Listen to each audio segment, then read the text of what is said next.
Adapun materi yang saya bawakan ialah tentang langkah-langkah pengembangan program pendidikan luar sekolah. Di dalam pengembangan program pendidikan luar sekolah, pada dasarnya mengikuti sejumlah langkah-langkah tertentu. Langkah-langkah yang akan dikemukakan pada bagian ini terbatas pada langkah-langkah pokoknya saja. Adapun langkah-langkah pokok yang dimaksud ialah yang pertama, penentuan populasi sasaran. Penentuan populasi sasaran merupakan langkah pertama yang perlu secara tegas ditetapkan. Penentuan tersebut bisa menjadi menggambarkan berbagai variasi, misalnya pedesaan, usia muda, dan terbatas pada kaum wanitanya. Soal populasi sasaran tersebut sangat penting ditetapkan secara cermat dan jelas batasannya. Perlu dihindari penetapan populasi yang bersifat mengambang. Jelas atau mengambangnya populasi sasaran akan menentukan langkah-langkah berikutnya. Perlu dicamkan bahwa program pendidikan luar sekolah berangkat dan akhirnya akan bermuara pada populasi sasaran. Kecermatan penetapan batasan populasi sasaran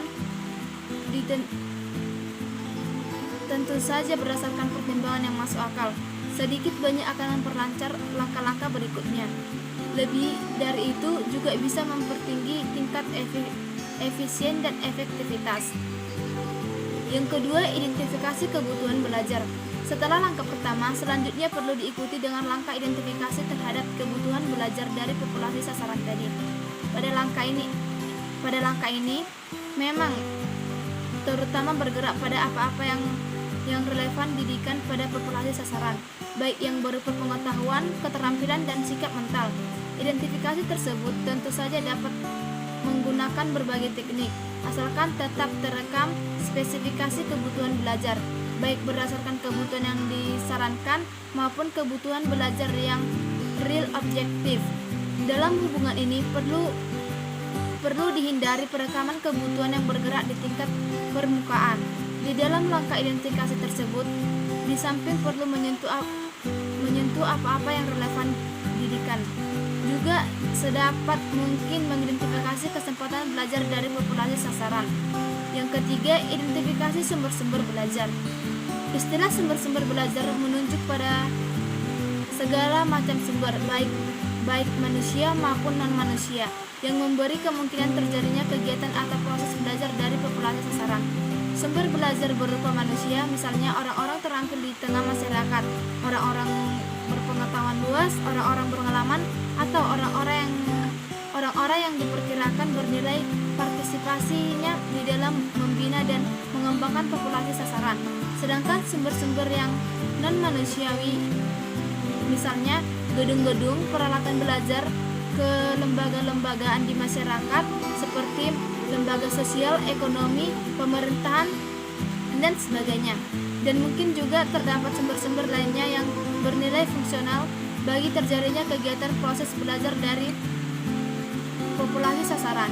Di dalam mengidentifikasi sumber-sumber belajar tadi, di samping bergerak di dalam soal atau tidaknya, sedikit atau banyak, juga perlu menjangkau kadar kemungkinan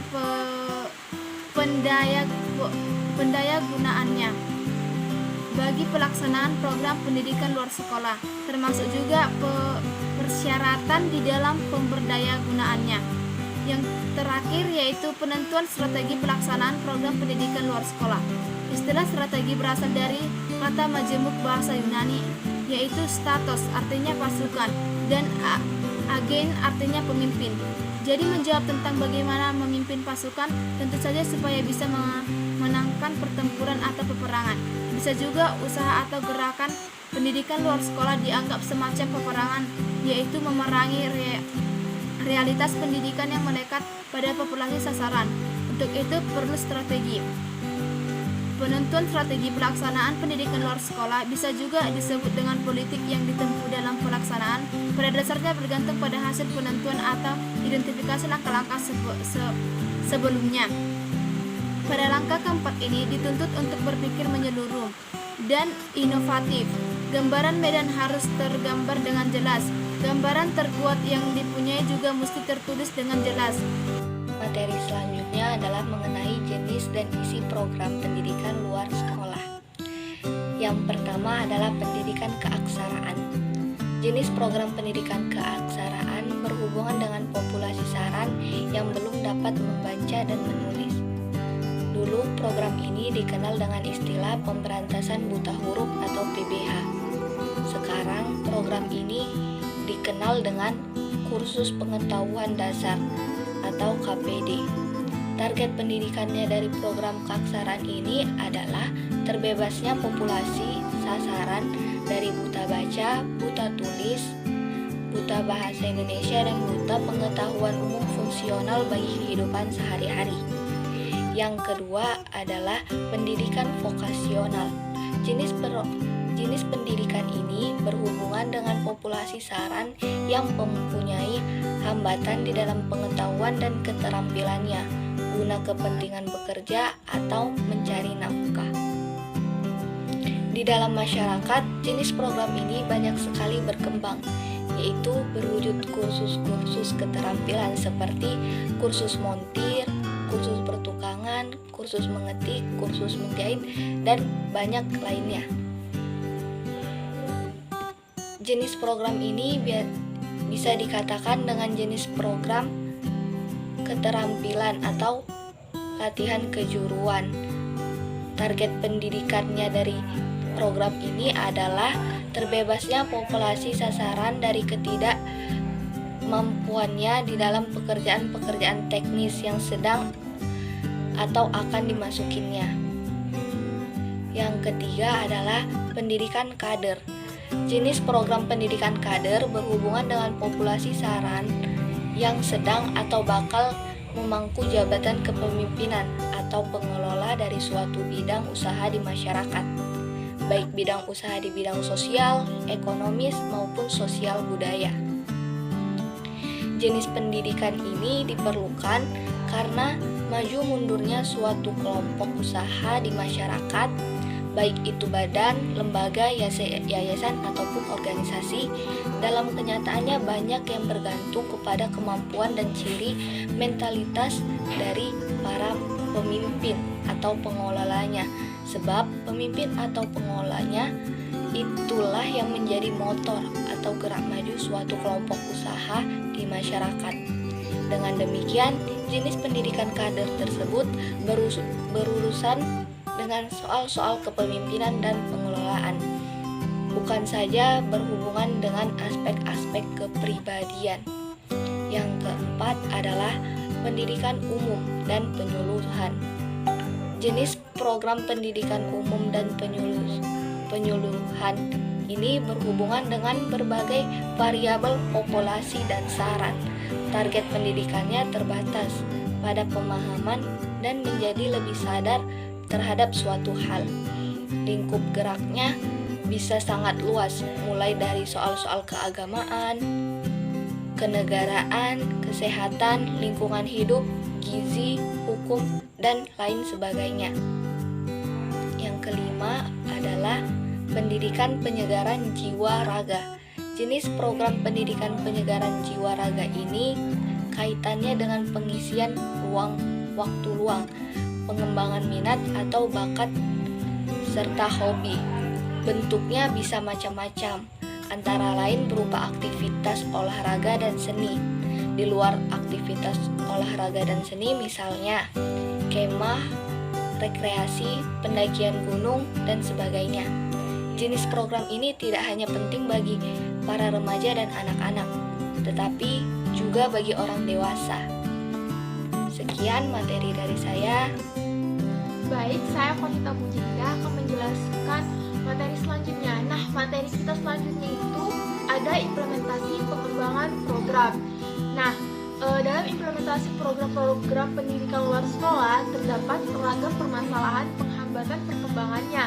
Analisis sesuai pandangan Boyle 1981 dilakukan sehingga dapat dijelaskan 6 hal penting dalam upaya pengembangan program pendidikan kewirausahaan di masyarakat.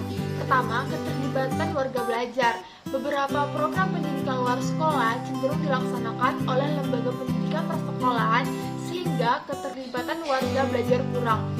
Nah, rendahnya minat warga belajar mengikuti program pendidikan luar sekolah tentang kewirausahaan dapat disebabkan beberapa hal antara lain. Yang pertama, kurang terakomodasinya kebutuhan masyarakat. Yang kedua, persepsi warga belajar bahwa program pendidikan kewirausahaan yang ada kurang memberikan keuntungan bagi pemenuhan kebutuhan hidup sehari-hari karena hanya berkutat pada refleksi teoritik semata. Nah, yang ketiga itu ada program yang diselenggarakan tidak banyak membantu menyelesaikan masalah ekonomi sehari-hari. Yang keempat, penyelenggara kurang memperhatikan kondisi fisik, psikologi, dan lingkungan warga belajar sehingga program mengalami sepi minat. Nah, yang kedua itu kebutuhan, niat penyelenggara dan sasaran program. Penyelenggara program pendidikan luar sekolah tentang kewirausahaan hanya mencari cara paling mudah untuk memperoleh proyek sehingga kurang dapat menyentuh aspek kebutuhan nyata dari warga belajar. Sebab yang menjadi pertimbangan bukanlah pencapaian hasil pembelajaran warga belajar, namun lebih pada pertimbangan keuntungan dari hasil penyelenggara. Dengan demikian, layanan program hanya muncul apabila saat ada dana, di saat tidak ada dana, maka program pendidikan terhenti. Nah, yang ketiga itu program yang seimbang dan perbedaan warga belajar. Munculnya program pendidikan luar sekolah tentang kewirausahaan perlu disesuaikan dengan spesifikasi kebutuhan keluarga belajar. Sejumlah program boleh jadi diselenggarakan dengan pencapaian target melalui upaya mobilisasi besar-besaran justru berdampak pada ketidakjelasan arah program dan target pencapaian hasil pembelajaran kewirausahaan. Bahkan, seringkali sarana belajar yang tersedia tidak sebanding pula dengan sasaran program yang ada. Keterbatasan sarana dan prasarana pembelajaran menyebabkan program pendidikan kewirausahaan di masyarakat seringkali terhambat pelaksanaannya. Dengan demikian, inovasi dari penyelenggara program sangat dituntut untuk mampu memanfaatkan sumber daya kewirausahaan lokal yang tersedia. Nah, yang keempat itu ada kegiatan evaluasi dilakukan apa adanya tanpa memperhatikan landasan teoritik dan keterpakaiannya di masyarakat. Bahkan, evaluasi bisa jadi telah dirumuskan oleh penyelenggara sebelum evaluasi hasil belajar program dilaksanakan. Perumusan tersebut dilakukan mulai dari presentasi kelulusan hingga skor kelulusan program. Nah, inilah penyebab munculnya kecurigaan dan keraguan masyarakat terhadap iuran program pendidikan kewirausahaan. Nah, yang kelima itu pengembalian keputusan dan dukungan. Kuatnya campur tangan birokrasi pada penyelenggara program pendidikan kewirausahaan di masyarakat justru berdampak pada rendahnya inovasi untuk pengembangan kualitas program.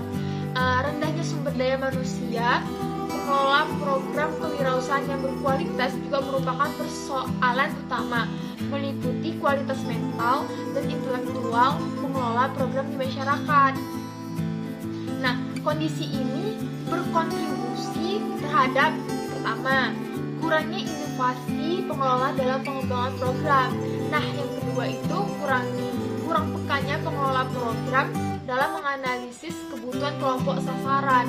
Dan yang terakhir, yang ketiga, sikap pragmatis pengelola yang berorientasi pada keuntungan ekonomi saja. Nah, yang keenam itu ada akreditasi dan kualitas. Nah, program pendidikan di luar sekolah ini, khususnya program kewirausahaan, kurang memiliki standar yang jelas.